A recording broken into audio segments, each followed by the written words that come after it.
you do. The enemy's getting closer.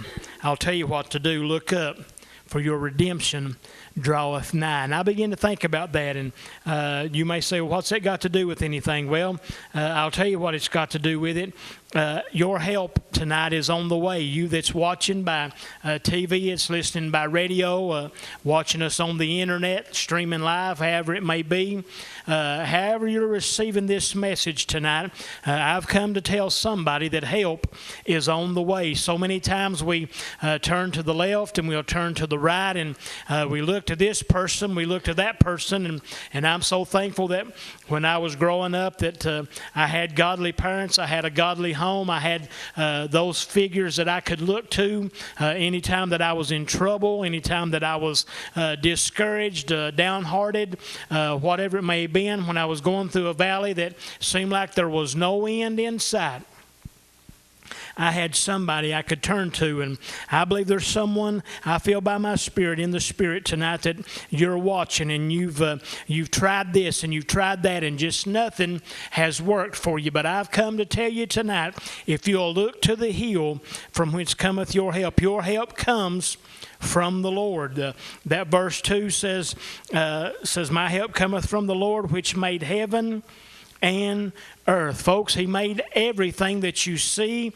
He created it all. He spoke it into existence. So why would we look to anybody else or anything else when we need to be looking to Him tonight? And I thought about in the New Testament, the Scripture said, wherefore, seeing we are compassed about with so great a cloud of witnesses, let us lay aside every weight and the sin which doeth so easily beset us, and let us run with patience the race that's set before us, looking unto Jesus.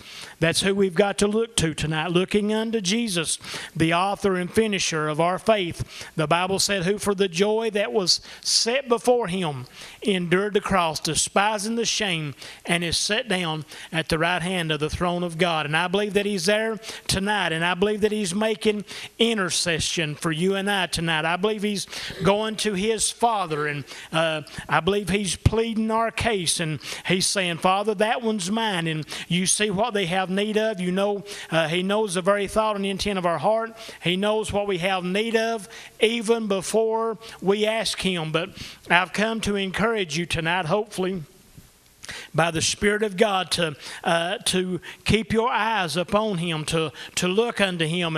And I begin to think about that. I begin to think how easy it is when we're looking to Him, how easy the trials are and the tests when we've got our focus upon Him. And I couldn't help but think about, I believe it was Peter, when they was out, Jesus told them to go on over to the other side, I believe it was, and He was going to meet them there, I believe, with all my heart, while He sent the people away there where He just got done ministering to them. And as they were going across them waters, they began to become boisterous, and the wind began to become contrary, and they looked out and they seen somebody walking toward them, and they got afraid, they got fearful, and they thought it was one passage of Scripture said they thought it was a ghost, and they began to cry out, and Jesus, He talked to them, and He told them, He said, don't be afraid, it's I. Don't be afraid. And I want to tell you tonight, I don't know what you're facing, I don't know what you're going through, but I want to tell you tonight, don't be afraid. Look to that hill from whence cometh your help. Your help cometh from the Lord, the God that made heaven and earth and all things that is therein, and He made you and I. I thought about how that in the very beginning He spoke this world into existence, and He spoke different things into existence. But I like when He got on down there just a few chapters, and He went and He formed him up a bunch of dust, and He formed it into a man, and He got down and He breathed the very breath of life into that man, and he became a living soul. I'm glad that I was created and not just spoken into existence.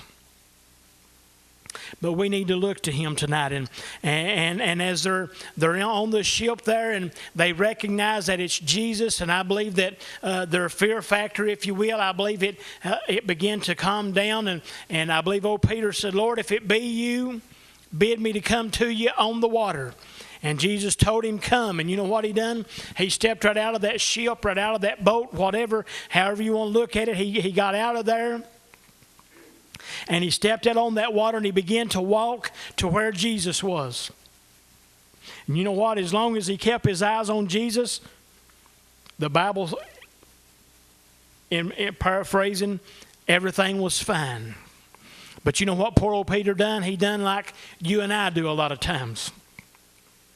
We get in the heat of the battle, we get in the storm, and what happens? We take our eyes off of him and we start looking at everything that's going on around us, in front of us, behind us, wherever it may be, over there and over there. We begin to look at that and we take our attention off of him. And what do? We do just like Peter, we begin to sink. And then we realize it. I'm so thankful that I realize enough when I'm drifting off and going in the way that I shouldn't go. I'm glad that I've got enough sense about me to call upon him and to get my eyes upon him and to begin to look to him. Peter cried out as he was going down. He said, Lord, save me.